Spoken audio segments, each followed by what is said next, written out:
George Washington, the first president of the United States of America, was known even during his lifetime as the father of his country.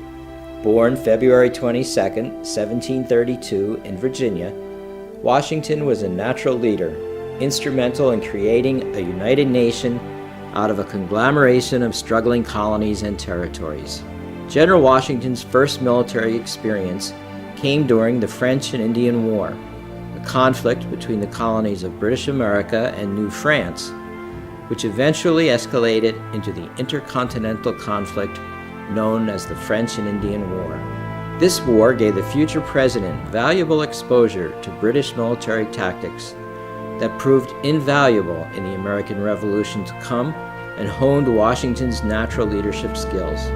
At this time, King George III of England dominated the 13 colonies along the East Coast and much of the surrounding territories.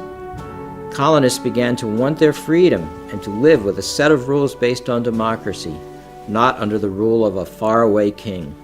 The Boston Tea Party of 1773, a colonial rebellion against unjust taxes, helped to spark the American Revolution.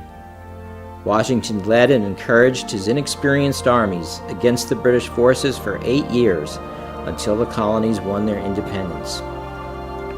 Laws for the new country were written into the Constitution and the Bill of Rights. The laws called for a president, and George Washington was considered the natural choice. He agreed to serve his country as the first president.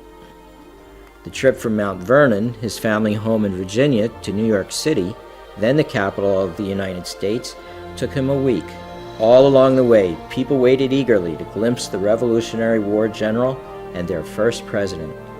Washington was a reluctant leader, but he accepted 2 terms as president, seeing himself in service to God and country. Today, Americans remember Washington as a strong leader, committed to democracy with a strong belief that democracy was a feasible way to govern the growing country. Various communities in the U.S. observe President's Day by staging pageants and reenactments of important milestones in Washington's life.